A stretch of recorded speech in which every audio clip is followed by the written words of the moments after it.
It started with one build, and ended with one of the most powerful setups in all of Mekanism, Antimatter. This is the entire journey. So, we've got a little bit of a problem. Maybe. I want to get this done.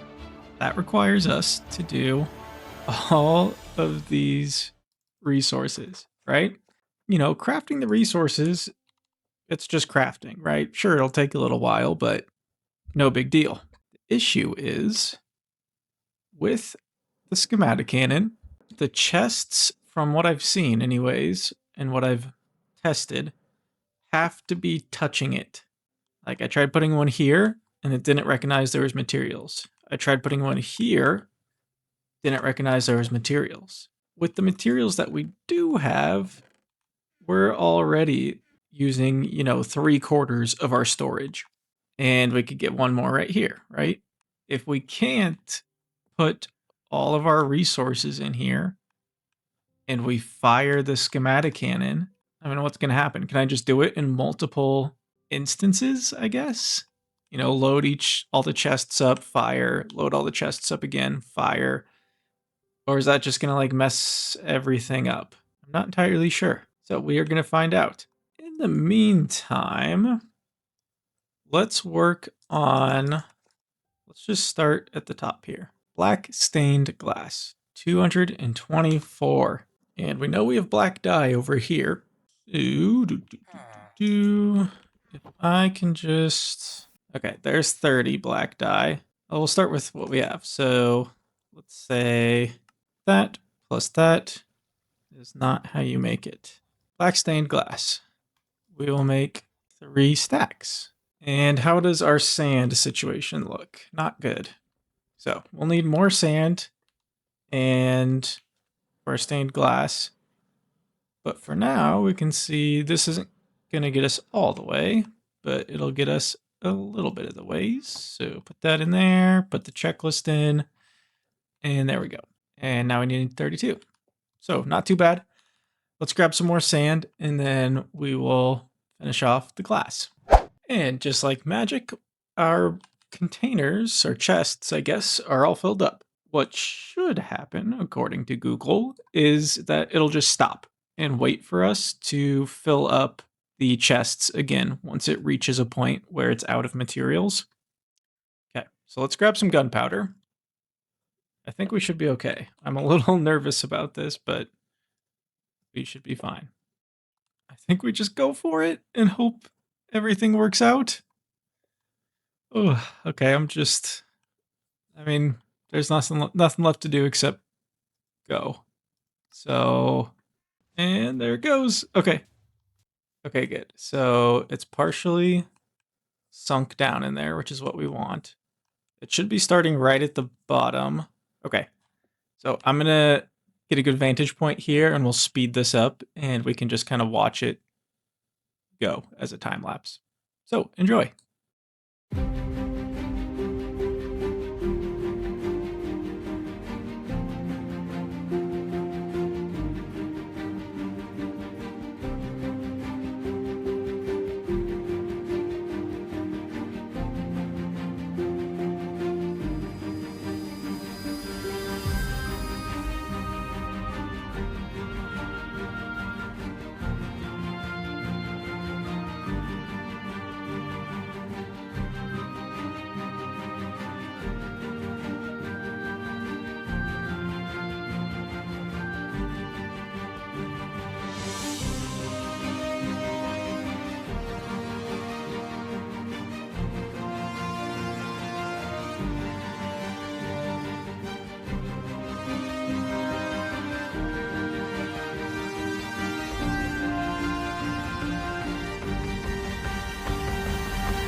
Get how crazy that is. And it's not even done. So you can see from here, part of the issue that we ran into is we are missing blocks in lots of places. And I knew that was going to happen because the schematic cannon couldn't hold any more in its chests. But I thought it would just pause and then let me refill the chests and then fill in what's left. But nope, it didn't do that. Google lied to me. It simply spit out the empty schematic, and that was it.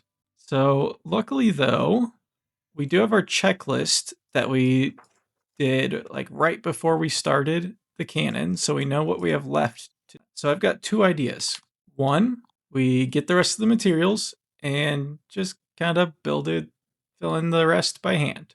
Option two is we make another schematic and try and position the new one exactly where this one currently is, and then just fill in the rest of what we have in the chests and then tell it to skip missing blocks. And then hopefully that would just fill in the blank spots. That one sounds like it would be a lot less work if it does work how it's supposed to. So we're going to try that. And if all else fails, then I guess we'll build it by hand. I really don't want to do that though. Okay, so let's put down our table thing here, and we're going to load up the monolith again. So we have this again. Now we just need to try and position it in the same spot. And then we'll try and push it back just lined up. I think would be like that. And then we'll have to scooch it over a little bit. Essentially going to line up this thing that's already built. So let's bring you up one, back one, and then over. Now that should be in the exact same position. See, it's kind of freaking out, but that looks good. Now that we've got that positioned how we want, let's load it back up into here, and it's ready to go. Okay, I'm just gonna really hope that this works. For some reason, it didn't pull from this like orange chest in front. I don't know the reasoning behind that, so we'll just put everything in these three chests that we know it did pull from, and then we'll try and fire this bad boy up again. So I will be right back. Okay, so we learned last time that it didn't detect anything in this chest, but in these other ones, you can see we have all the frames, smooth stone, stairs, everything else we could need.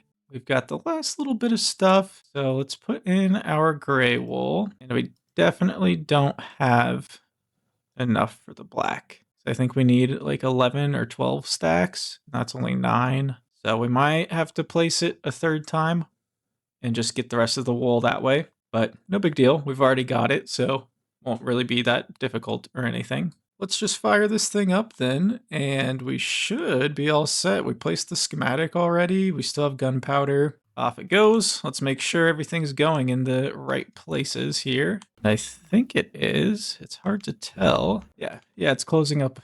It's closing up the gaps. Perfect. So we did line it up correctly. Now all that's left is to wait and see how far it gets. Oh, and you can see, look, it's even placing the slopes correctly this time. So yes, everything's working good.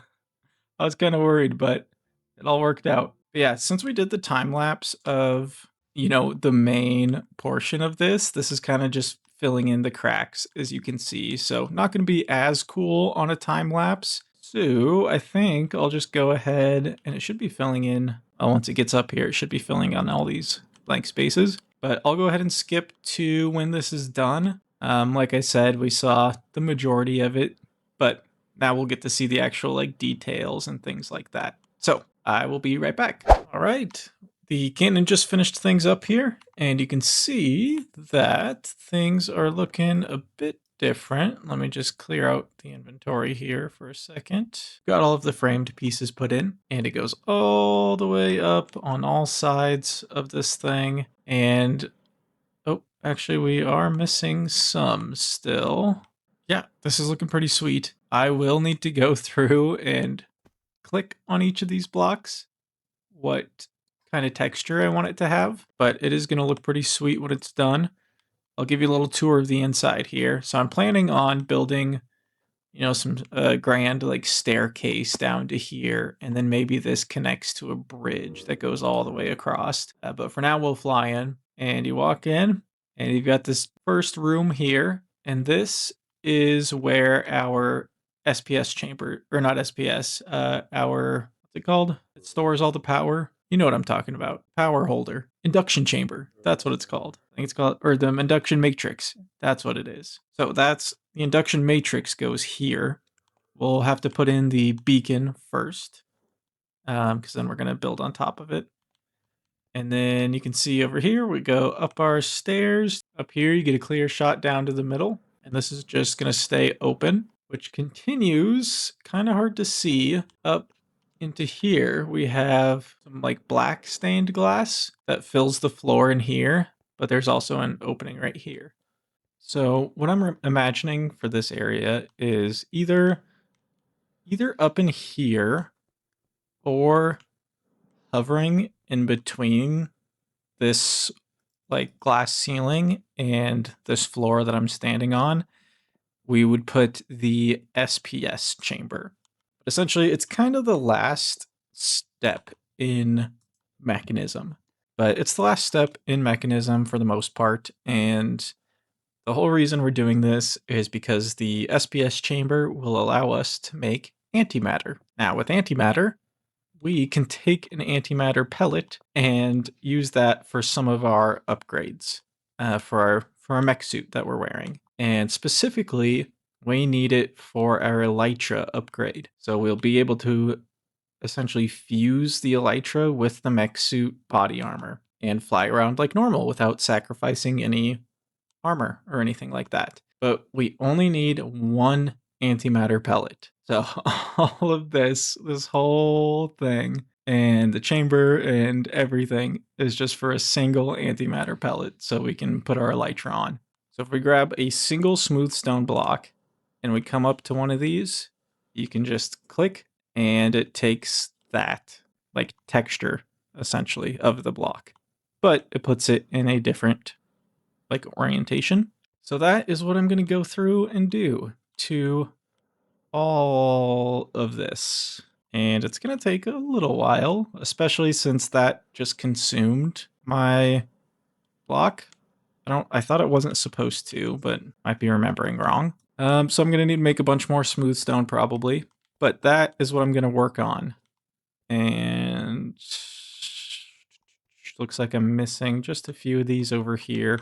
So just a little bit of polishing up, and I'll figure out these floating lanterns and everything. But the next time you see me, this build will be completely finished. So I'll see you in a second. And just like that, the monolith is complete. Take a look at this. Dun dun dun. Wow. It is massive. We get on up here.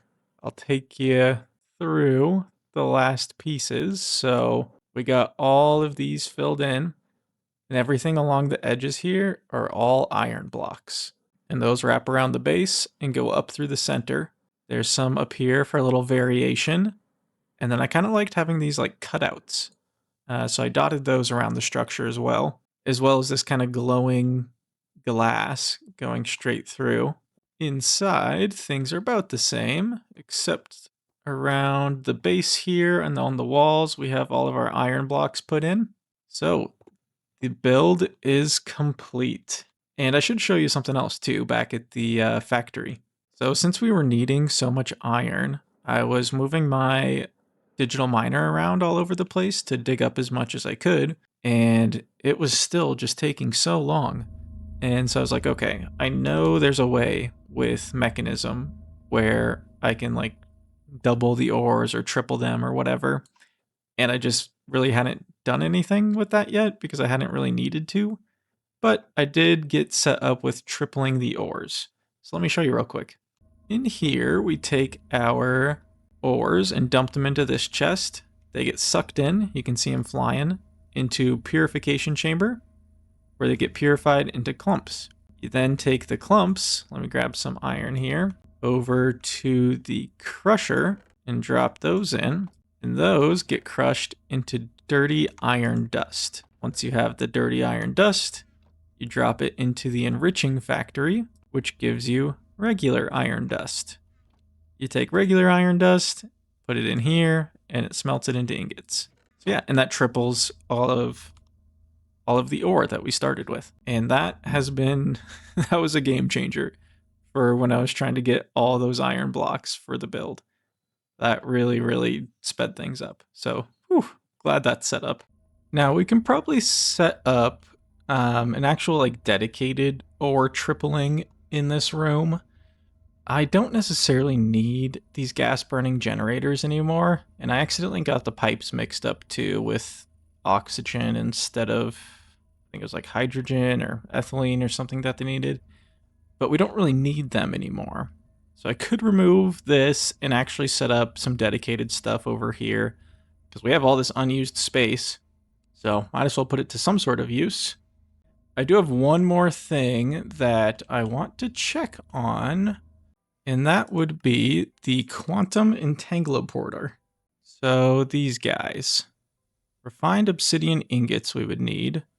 I'm thinking that if these work how I think they work, then we could just drop one into the ocean. Plenty of that around. And then we can connect a second one up to our water line, essentially providing unlimited water. And then we would be able to turn the burn rate up on our reactor, which would spin this faster, give us more energy. And then if we build 4 in total, or maybe more, so we'd have 2 for water, input, output. And then once we get the induction matrix set up in there, we can have 2 for power.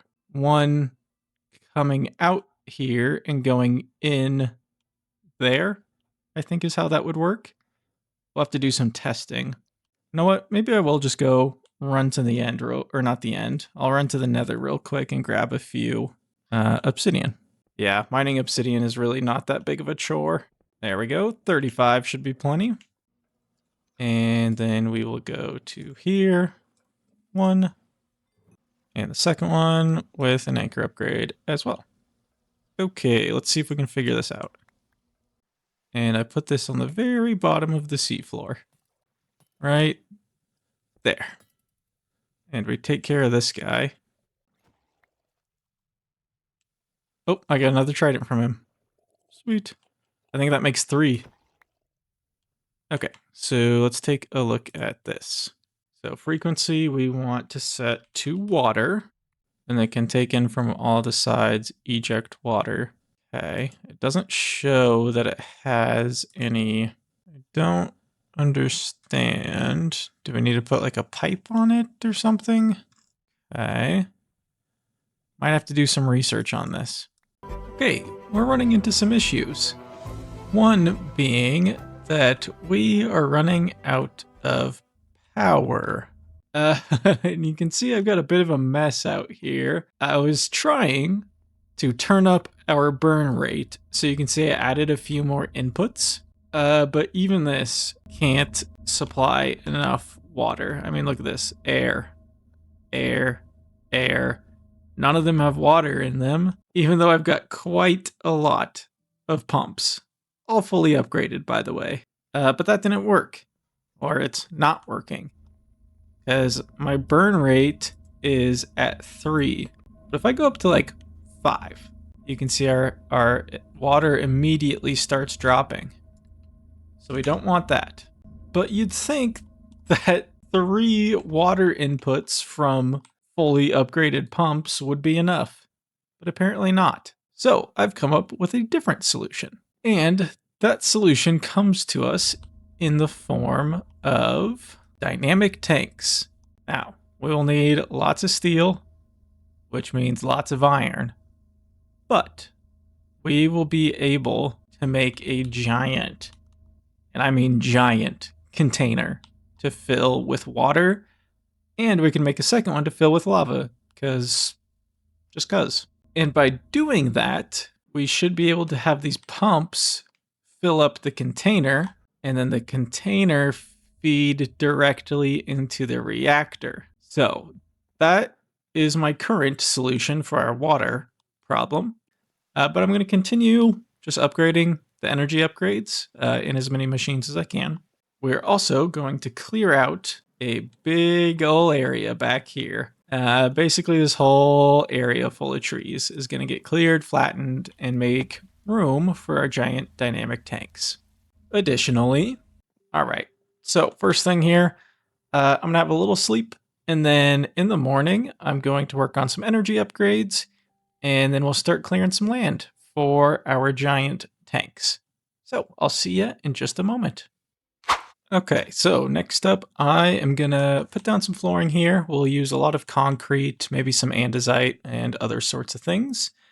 And we'll kind of just lay out a kind of like an industrial area just in our backyard here. And we'll see how that turns out.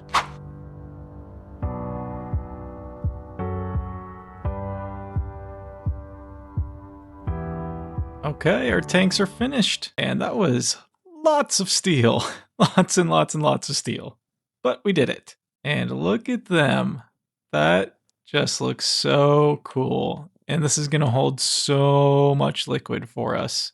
Now, I am planning on just connecting the pumps down in here, which should be a whole lot easier than having them over there.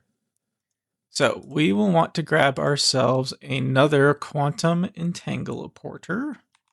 Now, to set this up, let's use these cut andesite, I suppose. And we'll want it right along the water line here. And then we're going to run our universal cable along here. And that is going to go straight into the quantum entangleporter. And we should have it exporting energy. And then we will just grab all of our water pumps and connect them all up to here. And then nice and easy, we will just grab one from the edge here and bring it on up. All right, there we have it. So I tried to keep them somewhat tidy, but they're a little spread out. But essentially I pumped them into 3 different inputs so we could try and hit the max flow rate, which you can see how much water is coming in here and how many millibuckets there are. So yeah, once this is full, that's gonna be a lot of water. Now, for our lava container, oh, don't want him up here. There is a way where we can get a essentially like bottomless supply or like endless supply, infinite, whatever. And we have to do that in the nether with create. So if we put that down, so connect this and we'll go ahead and spin it down. Okay, it doesn't say bottomless supply, but that should be okay for now. I guess we can always move it. Pump is going to attach here. There we go. Okay, and then we want that to turn and pump into our entangleporter. Okay, lastly, we'll need some power to keep this thing pumping. So we'll put one of those on there. Then I brought some water wheels, which technically you can't have water in the nether, but hopefully we can make ourselves a lava-powered one. Okay, and then I think we can just kind of come down and grab ourselves a few buckets, and hopefully this will start to spin. It looks like it's working. So that is perfect. Okay, and that is pumping our lava by chance? Oh, there we go, bottomless supply. Okay, perfect. And yep, our lava is filling up. You can see in the top there. Okay, awesome. Last thing we need to do is speed this up because it is incredibly slow, and we'll also want to put in our anchor upgrade here so it doesn't stop pumping lava once we leave. Okay, so I ran home real quick and grabbed a rotational speed controller. So we're just going to get this added here to speed things up. Then we'll just break that there, put in a cogwheel, and there we go. So one right here, another one right there. Okay, now that should be pumping way faster. So we actually have this just maxed out, so that's perfect. Oh yeah, that's filling up quick. Okay, and now we never have to look at this again. Now that we have that set up, we'll go ahead and put down our quantum entangleporter right here. And then we'll want to grab some of our mechanical pipes and just go ahead and get those connected. And there we go. Our lava is coming in. Now we might also want to make one more anchor upgrade for this one just in case. And we'll go ahead and stick that in there, and boom. We now have infinite lava and infinite water. This is really starting to fill up here. So I'm really excited about that. All that's left is to wait for them to fill up. And there we are. The water one is completely full. The lava is not going quite as fast, but there's still a lot in there, even though it doesn't look like it. On the water here, we can see we have 2 billion millibuckets of water. So yeah, that's going to do us nicely. And in here, even though there's nothing on the floor yet, we still have 11 million millibuckets of lava inside of this. So I just don't think there's enough for it to... Oh, here come some friends. So yeah, I just don't think there's enough inside of there yet for it to, display anything. But it is working, and it is filling up. We wanted to connect our reactor to our giant tank out there. Easiest way might be to just grab this one and come off the side here and essentially just go out the back. So we'll bring this out this way. And then I want to keep it as neat as I can. So maybe we'll grab this top corner one here. And then we'll see if we can bring this one this way. And just have a nice clean connection here to fluids. And we want you to be pulling from there. And that is going to feed directly into our reactor. And then same thing here, ultimate mechanical pipe. Fluids, eject through the top. Okay, the whole point of us doing this was so that we can crank our reactor up. Because the most we could go, as far as our burn rate goes, was like just under 3, maybe 3. And we really, really, really need to be producing nuclear waste so we can get tons of polonium and plutonium for our next project. And that was really holding us back. And I mean, we are going to need hundreds of this stuff. So I was really hoping we could crank up the burn rate. And now we should be able to. So we have coolant back in here. Let's go ahead and activate this. And we'll check on this. Water. Looks like it's draining water out of this one pretty quick. So we are going to go ahead and try to turn this up. So let's start with 5. Okay, and we are stable. And our water is not dropping. Definitely sucked it all out of there, though. But we seem to be okay still. 5.5 is good still. So I'm wondering if we make more connections to all of our inputs/outputs here, all of our valves, if we'll be able to actually keep up. But now we can see that we're draining all of this water. But that should be fine for now, because that's what it's there for us to use.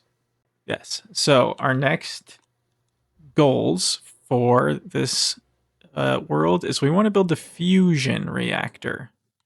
We have the fission below us here, like nuclear fission, but we want fusion next, which will provide way more power. But we couldn't do that without all of the byproducts from this. And then eventually SPS chamber, which we will also need the byproducts from all of this. That was one of the big reasons we wanted to, build this up and be able to crank this out a lot faster, because that's really going to help us out in the long term.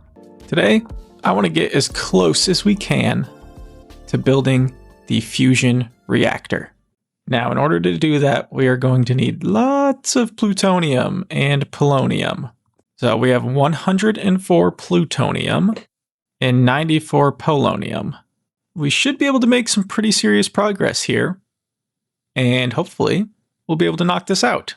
Before I start on all of that, I'm going to add, because so we're burning at a higher rate, but it's still draining our water supply. So I might try and add a couple more pumps to the back here to see if we can kind of crank this up as much as possible. So give me just a second and I'm going to get that taken care of. All right, so I got a handful more pumps put in over here. We essentially doubled this section and I connected them up through there. Almost doubled this one and connected them up through this line. I did go through and put energy upgrades and speed upgrades, not into every single one, but most of them. And still, even with this insane amount of pumps, you know, going into like 3 different inputs, the most I can turn the reactor up to without essentially like losing water, like 3.3 or something like that. You can see it's only going down because this pipe is filling up. But I connected a secondary pipe to our reactor in here. And yeah, it still just needs an insane amount of water to keep that thing cool. So we are burning at a rate of 3.3 right now to get these things rolling as quickly as we can. In the meantime, let us see what we need for our new reactor. Okay, so there's a handful of things here that we're going to need. Controllers, frames, ports, and logic adapters. Main thing is going to be this reactor frame, which, as you can see, is very expensive. So let us see how many we can get ourselves. Okay, so luckily it's just the steel that we're running out of. So it looks like we'll need to make some more of that. So I'm going to drop down the miner thing, digital miner, and then gather up some more steel and we'll craft up everything we need, or at least everything we can. So I've gone ahead and I've gathered a handful of things in this chest for us here. We have our reactor frames, the ports, controllers, all that. Then we have glass and the laser focus matrix. So this is all we need to build, you know, just build it, but to actually start it, we'll need a lot more. But we can start off anyways, just getting the thing built. Now I'm thinking I want to have it kind of suspended right here. So that is what I'm going to work on doing here. Now, I don't know exactly how many we needed, so I might have crafted a little too much, but that's better than not enough, I believe. So let's say, let's go up 3 and then have it come out like that. And then that one will be kind of the bottom of the structure. And then it'll just be floating kind of in the air here. So let's see, we need 5 in either direction. And then we're going to fill in the corners here like that. Okay. And then we will grab our glass because we want to be able to see inside if we can. And we'll go up 1, 2, 3. 1, 2, 3. There we go. Let me turn that night vision on. 1, 2, 3. Oop. 1, 2, 3. 1, 2, 3. Boom, boom, boom. Okay. And then they all get a little piece on the side. Okay, so like that. We'll switch back to the frames and fill in the spots there, just like that. Okay, so the bottom kind of portion of this is filled in now. Okay, next up, we're gonna put these on the sides up here, just kind of mirroring what we have below. Okay, now we're also gonna put some corner pieces down in here on the pieces of glass. So that's all filled in, perfect. And then, whoop, don't want to be in here. Lastly, we're gonna go on the top like that and just get it all filled in like so. Okay, it didn't do the like effects. Okay, so sounds like in the center, we need to put our controller. Hey, there we go. Okay, fusion reactor. Perfect. But we also need to kind of dig out the center here. We'll put our laser matrix in there. Boom. And then we'll dig out some spots for the ports as well. So, and I don't really know how many ports I'm going to need. At least 2, but might as well put the ones that we have in there. So there we go. There is our fusion reactor. So we should, if we click on it, maybe we have to go to the top. Yep, click on this. So we need to put this holorom inside, but we need some fuel. to kind of jumpstart the reaction inside of here. We are also going to need to fire a giant laser into this spot here. So a couple things we need to do. Fill this thing I'm holding up with fuel. We will need to input 2 different types of fuel into this, and we need to make lasers to actually like start the process. That is next on my list. I just got to figure out how to do that. All right, so I've got a little setup over here for one of the 2 things that we need, the easier one, and that would be deuterium. So from my research, you need to make deuterium as part of one of the fuels for our reactor. That is made with these electric pumps, but they have this filter upgrade on them. Instead of regular water, they pump heavy water. And they're pumping heavy water into an electrolytic separator, producing oxygen, which we're dumping the excess, and deuterium. And I'm just taking that deuterium and sending it into a quantum entangloporter. So then we can move it and take it wherever we need to go. The other one that we are needing comes from, not here, I believe it's lithium, which we are producing lots here. Now, I believe we can just kind of take a bit off of the side here, and we either put it, I'm pretty sure we put it into like a solar neutron activator or an isotopic centrifuge, one of those 2. So we do need to pull from this one. We don't want liquid lithium, we want regular lithium. So that is a pressurized tube, which we have some here. And let's just go ahead and break that. We want to get it out in the sun here, because it does go into a solar neutron activator. So if we just build ourselves a little platform like so. So we'll have energy around the back here, and we'll say 1 there, 1 there, and then energy will come across. Do they need to be plugged in at the bottom? Oh, yep. Do they even need to be plugged in? I guess it's solar powered, so maybe we don't even need to plug it in. So maybe we can actually just drop this down underneath here. Okay, and it is working, so it's making tritium for us. Now we are going to want to take this tritium and we're going to put it into another quantum entangloporter. So we'll make a new line. Tritium. This should be going in there. Now it is filling with tritium. Now this will only work during the day, so hopefully we'll be able to store some up in here. But essentially we're going to take 2 of these, put them on either side of our reactor, and then after that we'll be able to pump in either fuel that we're needing. And lastly, we do need a 3rd type of fuel, which is a combination of the 2 we just made. So if we take a quantum entangloporter and a quantum entangloporter, chemical infuser, hook up our pressurized tubes, we'll say you are deuterium and you are tritium. So that'll both go into there.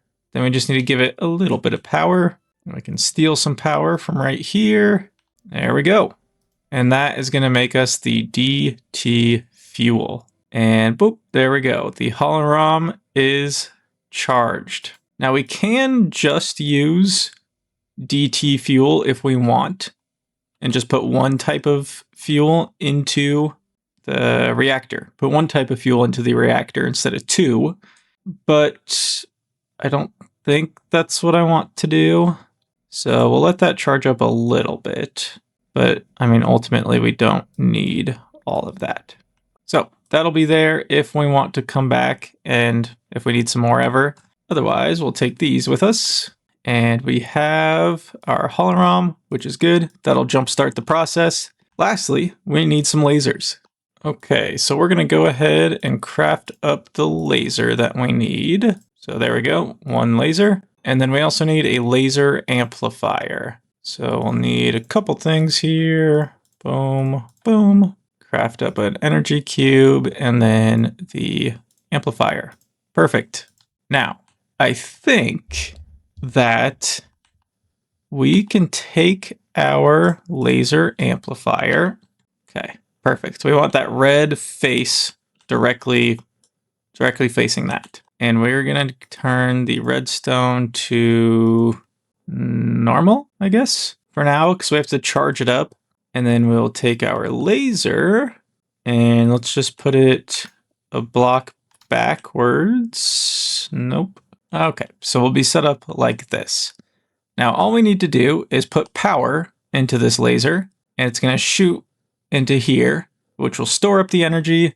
We'll be able to turn it on once it has enough energy built up with the hologram in here. So I'll put that in there now so we don't forget. And then that'll jumpstart the process, I think. While we are here, we can put together our fuels, and we'll get our pressurized tubes going here. This one will be set to, what is this set to? Tritium. Okay, so we'll set this to deuterium, and we'll say gases eject and gases eject. Those should be filling up the reactor. Perfect. Okay, I think all that's left for us is to charge up the laser. Now, the easiest way we could do this is, you guessed it, a quantum entangleporter. And there we go. We will set this one to our energy frequency. Now, that is shooting and charging up our laser amplifier. Now, this will take a little while because we need 1 GFE in there before we can fire it. And currently it's at 2 MFE. So I'll let you know once we're charged up and ready to go. Okay, we've done it. We have officially reached 1 GFE inside of our laser amplifier, which is all we need. Okay, so the energy is stored. We have our hookups for fuel put in, and we have put our hologram in there, whatever that is. All that's left is to fire this up. Ooh, and I checked. It's supposed to be a clean energy source, so there shouldn't be any waste. All right, here we go. In one fell swoop. Boom. It fired it all in there, and there it goes. Oh my gosh. Okay, it's doing it. We can see our plasma, the case, and then it is producing that much energy. Okay, and looks like it's connected and going straight into here. There we go. We did it. The fusion reactor. And that will just, as long as we make sure that we're not like draining it. Yeah, we're still building up gas in here. That's still full. So we could like turn this up even further if we wanted to. We don't necessarily need to right now, but if our power demands ever need, we can always just crank it up and it'll produce even more fuel. But look at that. And it's just like climbing too with how much input it's getting. So we did it. End game energy. And the animation inside is so cool. It's like the 2 different colored gases like mixing together. So we have all that. Up in this section, I believe, is where we're going to put the SPS chamber. And we'll do something similar where it's kind of floating. I think that looks pretty sweet. But that is pretty awesome. So all that's left for us now to actually get to the SPS chamber is hundreds of polonium. Is the only thing that stands in our way. And since we have that producing all the power we could ever need, that means we can just crank this up and essentially burn the energy with one of these like heat resistive heaters. So we could really just crank this up as much as we need. We have a ton of fissile fuel. I mean, 2 million in there, 64,000, 1 million, 160,000. So plenty of fissile fuel. And we ended up making way too much of the casing for that. So we did use a lot of our polonium supply. So we have 20 pellets. And for plutonium, we have 122. So we're doing better on those. I also saw a comment on the last video of a way that we can get better like water supply. And that's through a different mod. So I'm going to look into that and see if we can just crank this up to the maximum. Because if we could, that would be awesome. Okay, so I have got two more ideas here. One will probably definitely work, and the other will probably work. So first idea, we've been having issues, getting enough water in here when we turn up the burn rate. So we haven't had it very high. But I was noticing that this has a lot of water in it. So what if we were to just take more outputs, and can we get up here and just connect them directly in? So let's see if that made a difference. We'll activate and we'll see if this is filling up. Yep, it's full of water. That's still full of water. So this is honestly probably making a lot more water than we previously realized. And we'll actually just bring this one down and connect into there. So with this, there's so many inputs. With this, we should, let's go to 5, be able to crank it up, and we shouldn't be emptying any of our water. This is looking promising. What if we go to 10? Okay, we're still good. Oh. Okay, this water is just balancing out right now at 10. And that line is full, that line is full, that line is full. This one's connected to other things. And then this one is obviously drawing from our giant supply there. But that actually might have just done it. For a little extra security, I did go ahead and install the Cooking for Blockheads mod, which comes with the sink. But with that, we can just get infinite water straight into it. So that was kind of my backup insurance, if you will. But then, yeah, I just had, I was thinking about this at work today, and I was like, gosh, what could I do differently to get this enough water? And then I remembered we only had one input of our water from the turbine of the steam, So yeah, I think that really just solved a lot of our problems. So did I need to build those giant tanks? I don't know. But hey, they look cool. So all's well that ends well. Speaking of ending well, this is where we're calling the episode for today. We finally got ourselves a fusion reactor. It took lots of resources, but we did it. And now that we've figured out our little water supply issue, we have set ourselves up to produce enough polonium and plutonium to work our way towards the SPS chamber. And we can finally get antimatter. Today we're building the SPS chamber, and I did all the AFK sort of things, so we should be good to just get right into it. Let me show you what we got going on here. So I had this maxed out, the reactor, and producing, plutonium, polonium. I shut this one off, and then I started to siphon the polonium into these barrels. You can see this one's got the most in it, which isn't that much. I figured we might as well start collecting it because the SPS chamber needs polonium in order for it to work. In our inventory, we have 369 polonium pellets, which should be more than sufficient for everything we need to build. And for plutonium, we have 265. So we should have more than enough plus some extra. To build this, we need SPS casing, SPS ports, and then some other things. But these are the most expensive ones. Now, I believe we need about 74 of these. I don't want to craft too many. 74. So there's a stack. 65. So 65, 6, 7, 8, 9. That's 70. 1, 2, 3. 73. Ooh, maybe it was 72 that we needed and not 74.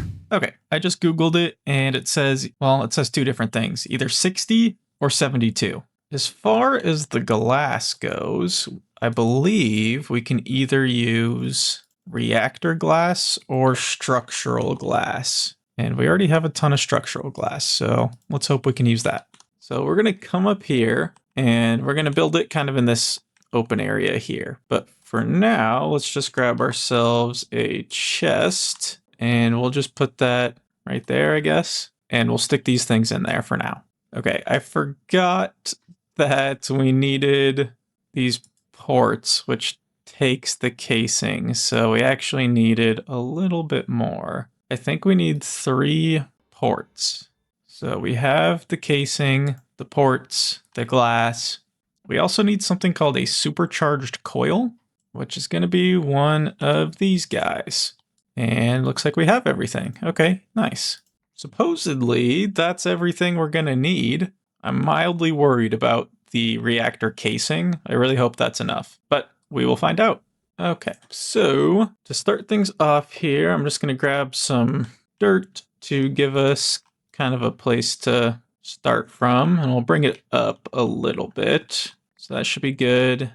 We are going to want to grab our glass. I believe we're going to start like this, doing like a 3x3 situation. And then we just add some more on the edges here, like that.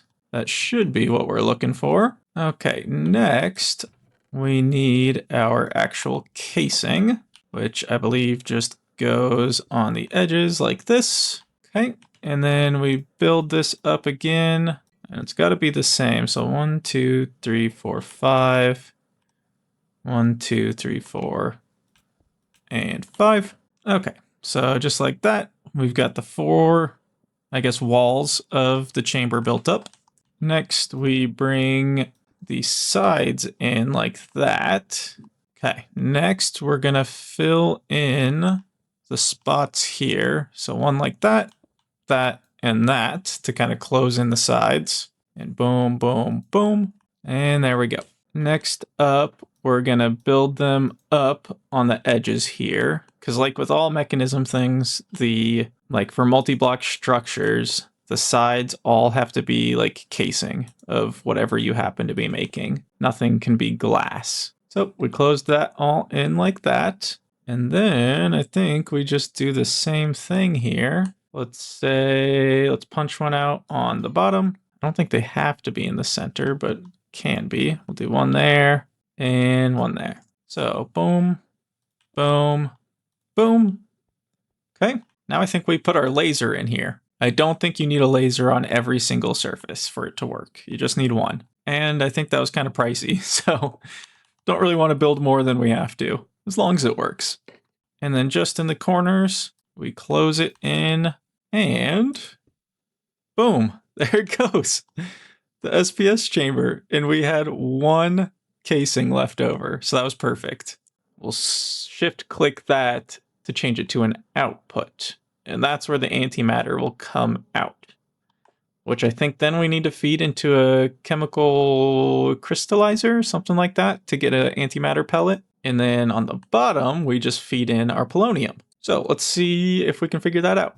Okay, so we're back over here where we are making our polonium. And I have set up a quantum entangloporter as a polonium frequency, and we have gases configured to input. So we should just be able to take our pressurized tube from here, have that connect, and then we will switch this to pull. We'll switch all of these to pull. I suppose I could just bypass the barrels entirely, but whatever. If we ever run into an issue where we're making too much polonium, which I don't know how we would do that, but if we do, then we can just switch one of these to input instead of pull. But now this should be taking our polonium and putting it into our SPS chamber. That one's not hooked up yet, so this, I mean, where's it all going? Because it should be in here, right? Gases, input, but then if you look at the top, it doesn't say it's holding anything. Okay, now that we're back, let's put this right here and grab our pressurized tube. And then is this something I can like configure? Or how do I put things into it? I just like put it on top like that. So what happens if I say pull, pull? We might have to do this the hard way because this isn't working. Okay, so the hard way is me crafting up tons of pressurized tubes. I'm not thinking of any other ways at the moment to get the polonium over there. We'll bring this off to the side here, and I'm just gonna run it straight across for now. And if you guys know of a better way to do it, please let me know, and we can change things up in the future. Okay, so I just finished, you can see it in the background there, running the cable for our polonium all the way across. And yeah, it doesn't look the best, but it's all plugged in, and we actually had just enough. Like, we didn't even have one left over. So somehow I crafted the perfect amount. And we'll just make sure, yep, we got fissile fuel in there. Okay, activate. We're gonna come out here. You can see our line is filling up, and I'm gonna switch these to pull from all these barrels. Okay, so if we fly on over, actually let's just double check again. I don't want this to blow up. Okay, should be good. So if we follow our pipe on over, and it is running all the way to the top, and you can hear it and see it. Look at that. The polonium is feeding in, and our, whatever that is, the supercharged coil is producing plutonium or antimatter for us. So that is awesome. I can't believe it's actually working. So our other port is right here. Let's go chemical crystallizer. We'll put that right there. Oh, I'll move it over one actually. And then this is, let's see if, okay, the pressurized connects. So we'll go ahead and bring this on down, and we can see we've got antimatter in there. Input should be on. Hey, where'd you come from? Guess we need to put some torches up here. Okay, let's say that this is going in. Oh, it's still got the lithium in there, that's why. So we need our dropper to take that out, and that is filling with antimatter. Lastly, we will take one of these, set it to energy, and take our universal cables, connect those up. Now once we get, I believe it's 1,000 millibuckets, that should give us our one antimatter pellet that we need. All right, so I'm just going to be running back and forth here for a while, making sure we have enough fuel and that we're constantly producing what we need for our antimatter. So I will bring you back once we are good to go with our one antimatter pellet. So see ya in a moment. And so we waited and waited and waited and waited, but we finally made it. We were able to craft our antimatter pellet, and with it we were able to reach the elytra upgrade. I can't believe we did it. All these hours, all these machines just leading up to this. Oh, it's so cool. Wow, this is going to make traveling just so much easier and way more like fun. And every time we need a boost, we just use our boot, like our jetpack that we already have. Oh my gosh, what a way to end it. This was definitely worth it. Well, we achieved it. I thought it would take forever, and it definitely did, but we made it. And that's all we're gonna do for today. So once again, thank you so much for watching.